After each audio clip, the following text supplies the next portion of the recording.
And I do want to say from the last several days of being surrounded by filmmakers and animators and artists and writers who have been consistently telling stories, you know, in a city like this that can feel huge and overwhelming and very lonely sometimes, and at a time in history like this where there is a lot of hostility, a lot of division, and in an industry like this where we all know can be very competitive, to be surrounded day after day by these stories of hope and recovery and kindness and care has been really uplifting. So I do want to, but before I go any further, I want to thank you, Annabelle and Irman.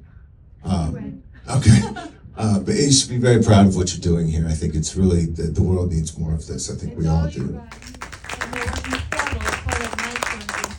Initially, I'd been living in Vietnam for years, and a travel writer friend of mine intended to go to the island, Con Son Island, to do a travel piece. It was a beautiful, paradisiacal place with incredible scuba diving and all that. When we got there, we knew some about the stories of the tiger cages and the prisons. The story was just so overpowering to us that we realized, well, what are we here scuba diving for? You know, I just happened to put a cold call out to Senator Harkin. I didn't expect to hear back from him, but one day he answered, and his assistant said, well, Harkin's going to be in DC, he'd like to talk to you, and he's willing to do it on camera. And at that moment, I knew that this was no longer a travel piece. This was no longer just a quick thing to pitch to, you know, Deutsche Welle or something, that there was real documentary potential here.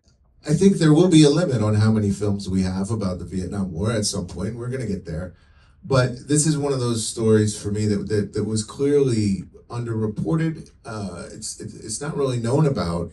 We're talking about civilians and student leaders. These were political prisoners that were housed there. These were not combatants. These were not people who were dangerous in any other way, but what they thought and what they felt. Today, you know, as we are in this country bumbling into another war with what's clearly less than a clear understanding of human rights and what constitutes war crimes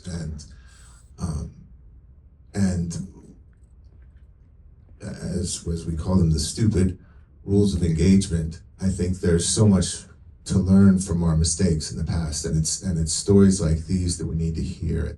Our neglect of each other as human beings can get carried away really fast, and we easily lose sight of things that are happening thousands of miles away. But if we forget these stories, you know, it's cliche, but we are doomed to repeat the same things over and over again. There was so much more to tell, so much more footage, so many more interviews, that it's kind of, I didn't get the grant, by the way. But it's become sort of a proof of concept now for a much longer piece that we're doing. It kind of evolved over time from something that we thought was just a quick and dirty get in, get out, to something much more meaningful, and I'm hoping there will be something with a lot of impact. So.